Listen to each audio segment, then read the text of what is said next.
नमस्कार बच्चों। आज हम आपकी हिंदी की पाठ्य पुस्तक रिमझिम से पाठ 7 दान का हिसाब पढ़ रहे हैं। यह एक बहुत ही अच्छी कहानी है। एक राजा था। वैसे तो राजा अपने लकदक कपड़े, लकदक का मतलब होता है बहुत ही महंगे और सजे धजे, तो अपने महंगे कपड़े पहनकर और अपने कपड़ों पर तो हजारों रुपये खर्च कर देता था। पर दान देने के समय उसकी मुट्ठी बंद हो जाती थी। दान देने का मतलब है किसी ज़रूरतमंद को या अपनी स्वेच्छानुसार किसी भी व्यक्ति को कोई वस्तु प्रदान करना। तो राज्यसभा में एक से एक कर नामी और प्रसिद्ध लोग आते थे, लेकिन कभी कोई गरीब, दुखी, विद्वान या सज्जन नहीं आते थे, क्योंकि गरीबों और दुखियों की या ज़रूरतमंदों की तो राजा कभी कोई सहायता नहीं करते थे। और जो विद्वान और सज्जन होते थे, उनका आदर सत्कार बिल्कुल भी महल में नहीं होता था। वो चारों तरफ से चाटुकारों से अर्थात चापलूसों से घिरा रहता था। तो इसलिए ऐसे लोग उनके महल में नहीं आते थे।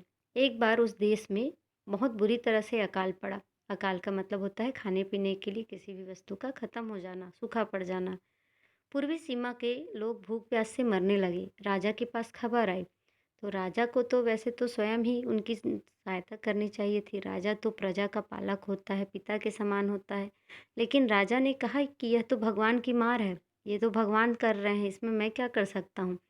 लोगों ने कहा कि महाराज राज भंडार से हमारी सहायता करने की कृपा करें।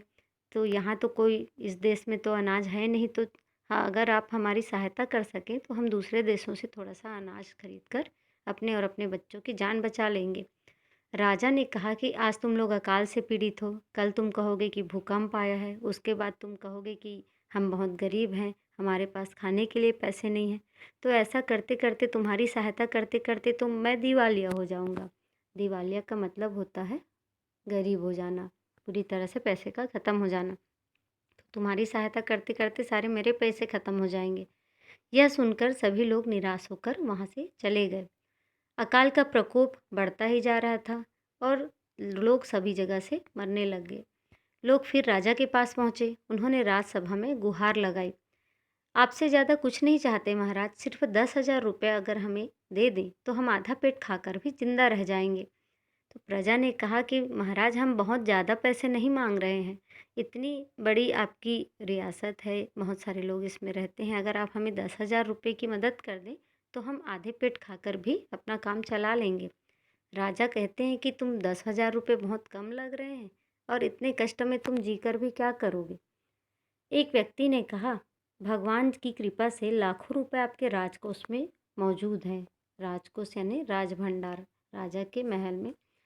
तो एक व्यक्ति कहता है कि आपके पास, आपके भंडार में तो लाखों रुपए हैं, हीरे जवाहरात हैं, कीमती मूल्य के रत्न हैं।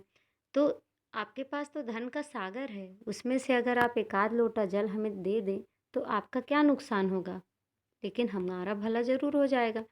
राजा ने कहा कि राजकोष में अधिक धन है, मतलब मेरे पास पैसे हैं तो तुम्हारे ऊपर लुटाने के लिए थोड़ी है, मैं तुमको थोड़ी दे दूंगा। एक अन्य व्यक्ति ने कहा, महल में प्रतिदिन हजारों रुपए इन सुगंधित वस्त्रों, मनोरंजन और महल की सजावट में खर्च होते हैं। यदि इन रुपयों में से ही थोड़ा सा धन जरूरतमंदों को मिल जाए तो उन दुखियों की जान बच जाएगी। मतलब उस व्यक्ति के कहने का मतलब था कि आप बेकार में जो इन वस्त्रों में और मनोरंजन के ऊपर, महल की सजावट के ऊपर जो आप खर्च करते हैं, तो ऐसी स्थिति में जब आपकी प्रजा संकट में है, कष्ट में है, तो आपका फर्ज होता है, आपका कर्तव्य होता है उनकी सहायता करना। तो आप इतने सारे पैसे, हजारों रुपए जब इनमें खर्च करते हैं, उसी पैसे को आप अपनी प्रजा के दुख दूर करने में लगाएं। यह सुनकर राजा को बहुत क्रोध आ गया। क्रोध का मतलब होता है गुस्सा। वह गुस्से से बोला कि खुद भिखारी होकर तुम मुझे उपदेश दे रहे हो। मेरा पैसा है, मैं उसे उबाल कर खाऊं, तल कर खाऊं, मतलब जैसे भी चाहूं मैं अपने पैसे का उपयोग करूं या दुरुपयोग करूं, तुम्हारा इसमें क्या जाता है। तुम ज़्यादा बोलोगे तो तुम मुश्किल में पड़ जाओगे, इसलिए तुम चुपचाप यहाँ से चले जाओ। राजा का गुस्सा देखकर लोग उस समय तो वहाँ से चले गए। राजा हंसते हुए बोला, छोटे मुंह बड़ी बात। छोटे मुंह बड़ी बात एक मुहावरा है। मतलब उसका मतलब था राजा के कहने का कि ये छोटे छोटे गरीब लोग राजा को हिदायत दे रहे हैं, राजा को नसीहत दे रहे हैं। तो अगर 100-200 रुपये होते तो एक बार सोच भी सकता था। राजा के कहने का मतलब था कि 100-200 रुपये मांगते तो मैं दे भी देता, लेकिन ये तो 10,000 रुपये मांग रहे हैं। 10,000 रुपये मैं ऐसे ही थोड़ी इन लोगों को दे दूंगा। छोटे लोगों के कारण नाक में दम हो गया है। नाक में दम होना यानी परेशान होना, ये भी एक मुहावरा है। तो राजा कहते हैं कि इतनी बड़ी रकम मैं इनको थोड़ी ऐसे ही दे सकता हूँ। यह सुनकर वहाँ उपस्थित लोग हूँ हाँ कहकर रह गए। वे लोग भी जानते थे कि राजा जो कर रहे हैं वो गलत कर रहे हैं। राजा को तो ऐसे समय में अपनी प्रजा का ध्यान रखना चाहिए, अपना राजकोष पूरी तरह से खोल देना चाहिए, सबकी सहायता करनी चाहिए। लेकिन राजा ने ये ठीक नहीं किया। ज़रूरतमंदों की सहायता करना तो उनका पहला कर्तव्य था। कर्तव्य का मतलब होता है फर्ज। 2 दिन बाद न जाने कहाँ से एक बूढ़ा सन्यासी राज दरबार में आया। उसने राजा को आशीर्वाद देते हुए कहा, दाता कर्ण महाराज। कर्ण के बारे में आप लोगों ने सुना होगा। कुंती और सूर्य के जो पुत्र थे, पांचों पांडवों में से सबसे बड़े, तो उनका नाम था कर्ण। कर्ण बहुत बड़े दानी थे, वो सबसे बड़े दानी कहे जाते हैं। अपना सब कुछ दान में भी दे देने में वो नहीं हिचकते थे। तो सन्यासी ने राजा से कहा कि दाता कर्ण महाराज, बड़ी दूर से आपकी प्रसिद्धि सुनकर आया हूँ। सन्यासी की इच्छा भी पूरी कर दें, मतलब मैं जो मांगना चाहता हूँ आप मुझे दे दीजिए। अपनी प्रशंसा सुनकर, प्रशंसा का मतलब होता है तारीफ। प्रशंसा सुनकर राजा बोला, जरा पता तो चले तुम्हें क्या चाहिए। यदि थोड़ा बहुत मांगोगे तो शायद मैं दे भी दूँ। सन्यासी ने कहा, मैं तो सन्यासी हूँ, मैं अधिक धन का क्या करूँगा। मैं राजकोष से 20 दिन तक बहुत मामूली भिक्षा प्रतिदिन लेना चाहता हूँ। मामूली का मतलब होता है बहुत साधारण। तो सन्यासी ने कहा कि मैं ज़्यादा पैसे का क्या करूँगा, मैं तो सन्यासी हूँ, मुझे बस 20 दिन तक बहुत थोड़ी थोड़ी रकम आपके राजकोष से चाहिए। मेरा भिक्षा लेने का नियम इस प्रकार है, मैं पहले दिन जो लेता हूँ दूसरे दिन उसका दूसरा, तीसरे दिन उनका उसका दूसरा और फिर चौथे दिन तीसरे दिन का दुगना। मतलब मेरा एक नियम है, जब मैं भिक्षा लेता हूँ तो पहले दिन अगर मैं जितनी भी रकम लेता हूँ दूसरे दिन उसका डबल लेता हूँ, तीसरे दिन फिर दूसरे दिन का डबल, चौथे दिन तीसरे दिन का डबल। मतलब हर दिन मैं उसके पहले दिन के दुगने पैसे लेता हूँ। तो ये मेरी भिक्षा लेने का तरीका है। राजा बोला, तरीका तो समझ गया, मगर पहले दिन कितना लेंगे, यही असली बात है। मतलब 2-4 रुपये अगर मांगोगे तो मैं दे भी दूंगा, मगर एकदम से 20-50 मांगने लगो तब तो देने में बहुत ही दिक्कत होगी, मैं इतनी बड़ी रकम नहीं दे सकता। सन्यासी ने हंसते हुए कहा, महाराज मैं लोभी नहीं हूँ। लोभी का मतलब होता है लालची। आज मुझे 1 रुपया दीजिए, फिर 20 दिन तक दुगने करके देते रहने का हुक्म दे दीजिए। तो सन्यासी कहते हैं कि मुझे सिर्फ आज के लिए 1 रुपया चाहिए और 20 दिन तक आप अपने राजकोष के जो मुनीम हैं उनको हुक्म दे दीजिए। हुक्म का मतलब होता है आदेश, कि वो मुझे दुगने करके पैसे देते रहें। यह सुनकर राजा, मंत्री और दरबारी सभी की जान में जान आ गई, क्योंकि बस 1 रुपया मांगा था सन्यासी ने। राजा ने आदेश दिया कि सन्यासी के कहने अनुसार 20 दिन तक उन्हें राजकोष से पैसे दे दिए जाएं। सन्यासी राजा की जय जयकार करते हुए घर लौट गए। राजा के आदेश के अनुसार राज भंडारी प्रतिदिन हिसाब करके सन्यासी को भिक्षा देने लगा। इस तरह 2 दिन बीते, 10 दिन बीत गए। 2 सप्ताह तक भिक्षा देने के बाद भंडारी ने हिसाब किताब करके देखा कि दान में तो बाकी बहुत सारा पैसा जा रहा है। यह देखकर उन्हें उलझन महसूस होने लगी। महाराज तो कभी किसी को इतना दान नहीं देते थे। उन्होंने यह बात मंत्री को बताई। मंत्री ने कुछ सोचते हुए कहा कि वाकई ये तो बहुत ही ध्यान देने लायक बात है, हमने तो सोचा ही नहीं था, लेकिन अब कोई उपाय भी नहीं है, महाराज ने हुक्म दे दिया है। फिर कुछ दिन बीत गए। एक दिन भंडारी हड़बड़ाता हुआ मंत्री के पास पूरा हिसाब लेकर आया। हिसाब देखकर तो मंत्री का भी चेहरा फीका पड़ गया। चेहरा फीका पड़ना मतलब उनके चेहरे का रंग उड़ गया, वो घबरा गए। अपना पसीना पोंछकर, सिर खुजलाकर, दाढ़ी में हाथ फेरते हुए बोला, यह क्या कह रहे हो, अभी से इतना धन चला गया, तो फिर 20 दिनों के अंत में कितने रुपए होंगे। भंडारी बोला, जी पूरा हिसाब तो किया नहीं है। मंत्री ने कहा कि तो फिर पूरा हिसाब किताब तुम कर लो और पूरा हिसाब करके बताओ। भंडारी हिसाब करने बैठ गया। मंत्री महाशय अपने माथे पर बर्फ की पट्टी लगाकर तेजी से पंखा झलवाने लगे, मतलब उन्हें घबराहट हो रही थी।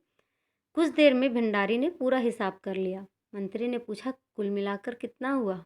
भंडारी ने हाथ जोड़कर कहा, 10,48,575 रुपये।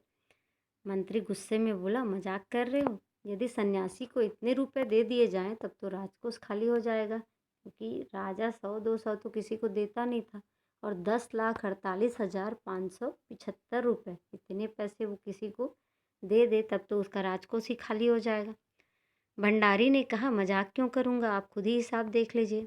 यह कहकर उसने हिसाब मंत्री को दिखाया। मंत्री हिसाब देखकर चक्कर में पड़ गए। बड़ी मुश्किलों से खुद को संभाला और राजा के पास गए।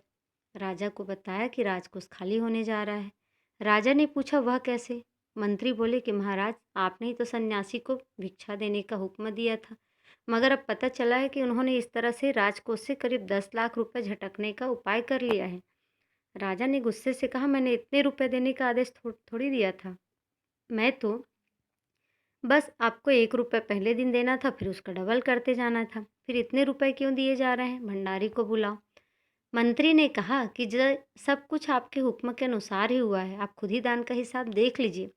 राजा ने उसे 1 बार देखा, 2 बार देखा, बहुत बार देखा और उसके बाद वो बेहोश हो गया। काफ़ी कोशिशों के बाद उनके होश में आने पर लोग सन्यासी को बुलाने दौड़े। आप भी एक बार ये हिसाब देखिए। पहला दिन अगर सन्यासी को 1 रुपया दिया गया तो दूसरे दिन कितना रुपया हुआ? 2 रुपए। अब दूसरे दिन, तीसरे दिन 2 का 2 गुना हो गया 4 रुपए। चौथे दिन 4 का दुगना हुआ 8 रुपए। पाँचवें दिन 8 का 16, फिर उसके अगले दिन 16 का 32, फिर 64। तो ऐसा करते करते 20वें दिन 5,24,288 रुपये सन्यासी को दिए जाने थे। यानी कुल 20 दिन में 10,48,575 रुपये सन्यासी को राजा दान दे रहा था। सन्यासी के आते ही राजा रोते हुए उनके पैरों पर गिर पड़ा और बोला कि दुहाई है सन्यासी महाराज, मुझे इस तरह से जान मान से मत मारिए।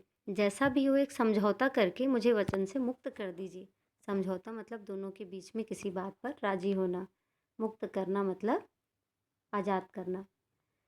तो राजा ने कहा कि हम एक समझौता कर लें, आप किसी एक रकम पर मान लीजिए और मैं उतने पैसे देकर स्वतंत्र हो जाऊं। अपनी जो मैंने बात स्वीकारी थी आपको दान देने की, जो मैंने आदेश दिया था, जो हुक्म दिया था, उस प्रतिज्ञा से मैं मुक्त हो जाऊं। अगर आपको 20 दिन तक भिक्षा दी जाए तो मेरा राजकोष तो खाली हो जाएगा, फिर राजकाज कैसे चलाऊंगा, देश कैसे चलेगा? सन्यासी ने गंभीर होकर कहा, इस राज्य में लोग अकाल से मर रहे हैं, मुझे उनके लिए केवल 50,000 रुपये चाहिए। वह रुपया मिलते ही मैं समझूंगा कि मुझे पूरी भिक्षा मिल गई है। राजा ने कहा, परंतु उस दिन एक आदमी ने मुझसे कहा था कि उन्हें तो बस 10,000 रुपये ही हो जाएंगे। सन्यासी ने कहा, मगर आज मैं कहता हूँ कि 50,000 से 1 पैसा कम नहीं लूँगा।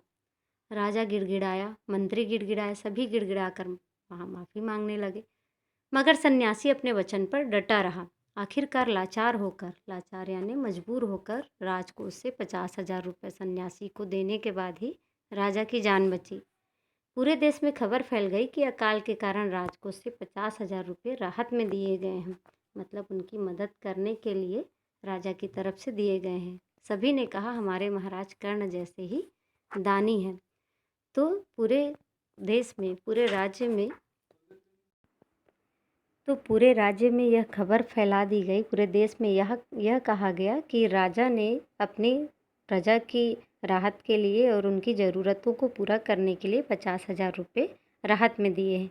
तो सभी प्रजा राजा की जय जयकार करने लगी और उन सब ने कहा कि हमारे महाराज जैसे कर्ण दानी थे, वैसे ही हमारे महाराज भी दानी हैं और बहुत भले हैं।